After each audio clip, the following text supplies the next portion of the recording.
জয় গুরু বন্দে পুরুষোত্তমম পরমপিতা রাতুল শ্রীচরণের শতকোটি প্রণাম জানিয়ে আপনাদের সবাইকে আন্তরিক আনন্দিত জয়গুরু জানিয়ে আজকের ইষ্টপ্রসঙ্গ শুরু করছি। আজকে একটি বিশেষ দিন, আমরা সবাই জানি আজকে পুরুষোত্তম শ্রীকৃষ্ণের শুভ আবির্ভাব দিবস, আমরা যাকে জন্মাষ্টমী বলে থাকি। কিন্তু পুরুষোত্তম বা যুগে যুগে যারা অবতার রূপে জন্মগ্রহণ করেছেন তাদের জন্মদিন না বলে আমরা সাধারণ মানুষের জন্য জন্মদিন ঠিক আছে, তাদের আবির্ভাব দিবস বা আবির্ভাব তিথি বলাটাই উপযুক্ত মনে হয়। তা আজকের এই দিনে একটু পুরুষোত্তম শ্রীকৃষ্ণের কথা না বললেই না হয়, তাই না?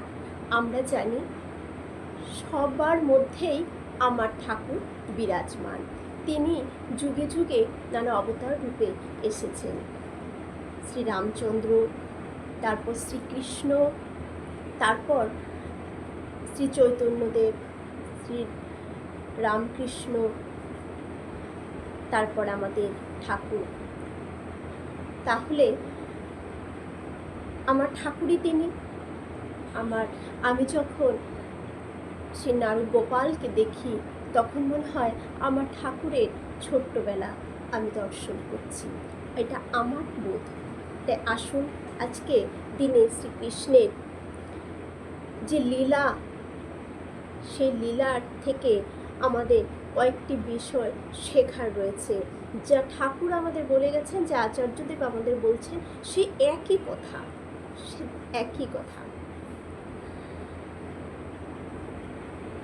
শ্রীকৃষ্ণ বলেছেন কর্ম করে যাও কিন্তু ফলের আশা না করে। যে কর্ম করে যাও কিন্তু ফলের আশা না করে।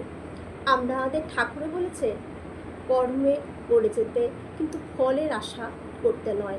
আচার্যদেব বলছেন কর্ম, এটা কর্মযুগ, কর্ম আমাদের করতেই হবে।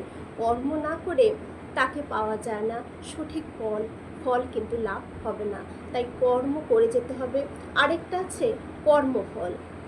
যেমন আমরা দেখেছি শ্রীকৃষ্ণ জন্মগ্রহণ করার পর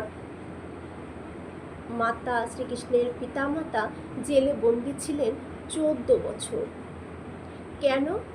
তখন যখন শ্রীকৃষ্ণ কংসকে বধ করে জেলে সে ভেতরে তার পিতামাতার কাছে গেছেন, তখন সেই মাতা জিজ্ঞেস করেছিলেন তুমি তো ভগবান, তাহলে আমাদের কেন এই 14 বছর এই জেলে এইভাবে আমাদের আটকে থাকতে হলো?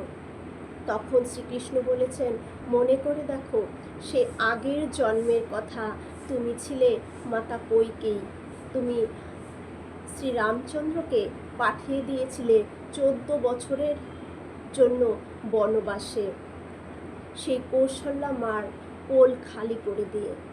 তখন মাতা কৈকেয়ী জিজ্ঞাসা করেছিলেন তাহলে কৌশল্যাকে এ জন্মে? তখন বললেন যে 14 বছর মাতা কৌশল্যা শ্রীরামচন্দ্র তার পুত্রকে হারিয়েছিলেন, ঠিক এবছর সেই 14 বছরই লালন পালন করলেন মাতা যশোদা। তাহলে কৌশল্যা হলেন মাতা যশোদা।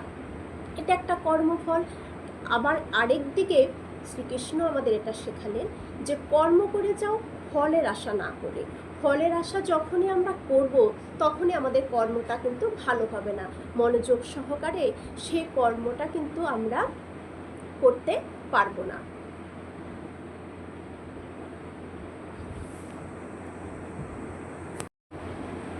শ্রীকৃষ্ণ বললেন ইগোকে হাটাও, মানে অহংকার ত্যাগ করতে হবে। অহংকার ত্যাগ না করলে আমি সেই জায়গায়, যে আমি ঠাকুরকে ভালোবাসি, যে ঠাকুরকে আমরা ভালোবাসি না কেন, সে ঠাকুরের সান্নিধ্যে আমরা যেতে চাই, তার কাছ থেকে কিছু পেতে চাই, তার মনোযোগী হয়ে উঠতে চাই। তার জন্য আমাদের এই ইগোকে, আমাদের অহংকারকে কিন্তু ত্যাগ করতে হবে। এই অহংকার কখনোই আমার ঠাকুরের সাথে আমরা যেই দেবদেবীকেই পুজো করি না কেন, শ্রীকৃষ্ণই বলুন, আমাদের ঠাকুরই বলুন, শ্রীরামচন্দ্রই বলুন, যেই ঠাকুরই হোক, অহংকার কখনো তার সাথে আমাকে মিশতে দেবে না। তাই অহংকার দূরে সরিয়ে দিতে হবে। সত্যভামা শ্রীকৃষ্ণকে বলেছিলেন, আগের বার যখন তুমি জন্মগ্রহণ করেছিলে শ্রীরামচন্দ্র রূপে, তখন সীতা কি আমার থেকেও সুন্দর ছিল? তখন সত্যভামার যে অহংকার হয়েছে এটা কিন্তু শ্রীকৃষ্ণ বুঝে গেছিলেন। তখন শ্রীকৃষ্ণ হনুমান যে রামের এত ভক্ত সেটা দিয়ে প্রমাণ করে দেখিয়েছিলেন যে যে ভক্ত সে কখনোই কিন্তু অহংকার রাখবে না, সে শুধু গুরুর দিকেই পৌঁছে যাবে দৌড়ে। আর শ্রীকৃষ্ণ আমাদের শেখালেন যে ভক্তি কেমন হতে হয়। আমরা বলি না ঠাকুরকে খুব ভালোবাসি, কেমন ভক্তি বা কেমন ঠাকুরের ভক্ত তার প্রমাণ শ্রীকৃষ্ণ দেখিয়েছিলেন। আমরা জানি শ্রীকৃষ্ণের একবার মাথার যন্ত্রণা হয়, আর নারদ ভাবতেন আমি সব থেকে ভক্ত শ্রীকৃষ্ণের, আমার থেকে বড় ভক্ত আর কেউ নেই। তখন নারদ একবার শ্রীকৃষ্ণের কাছে গিয়ে দেখে শ্রীকৃষ্ণের প্রচণ্ড মাথার যন্ত্রণা শুরু হয়েছে। তখন শ্রীকৃষ্ণকে বললেন, প্রভু এখন কি হবে? তখন বললেন যে এটা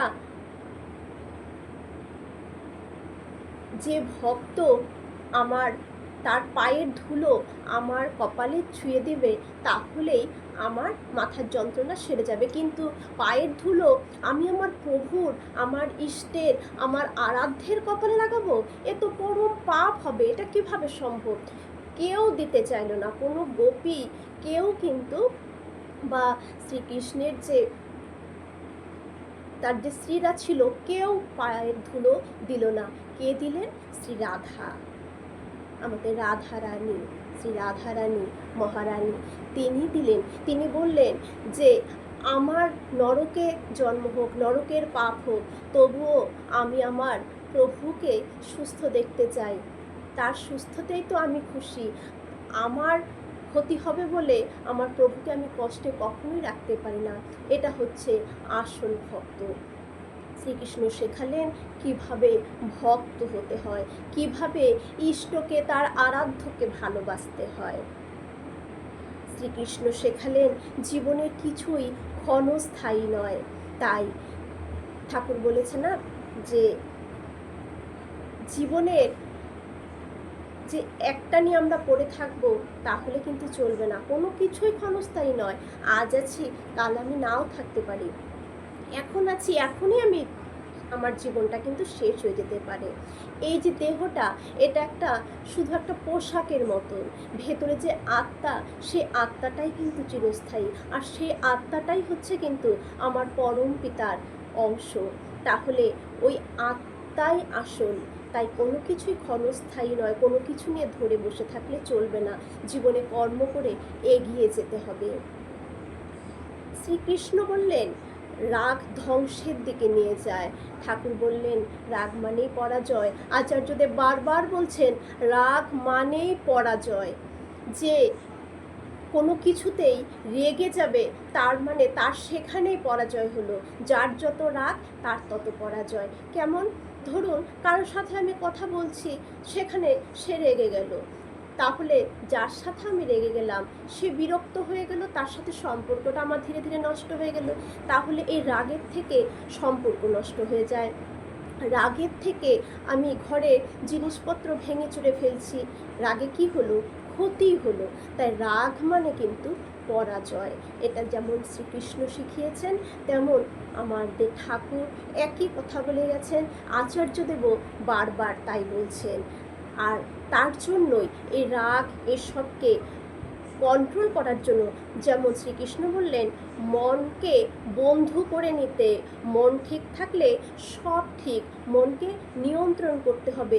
এই মনটা না যে পাত্রে যেভাবে, যখন পাত্রে যে পাত্রে বসাবো ঠিক সেই পাত্রের আকার ধারণ করে। তাই মনকে নিয়ন্ত্রণ করতে গেলে আমার মনটাও একটা রিপু, এই মনকে নিয়ন্ত্রণ করতে গেলে আমার ইষ্টের সাথে যুক্ত হবে, ইষ্টকে খুশি করতে হবে, তার ইচ্ছাতেই চলতে হবে। আমরা দেখেছি মহাভারতে শ্রীকৃষ্ণ অর্জুনকে যেভাবে যেভাবে বলেছেন, অর্জুন সেভাবে সেভাবে যুদ্ধ করে জয়ী হয়েছে, তাই তো তিনি রাজা হতে পেরেছেন। শুধুমাত্র সব সমর্পণ করে দিয়েছিলেন শ্রীকৃষ্ণের চরণে। আর সমর্পণ করে দিতে হবে আমাদের, এই তিনি জন্ম দিয়েছেন, আমাদের স্রষ্টা হচ্ছেন পরম পিতা।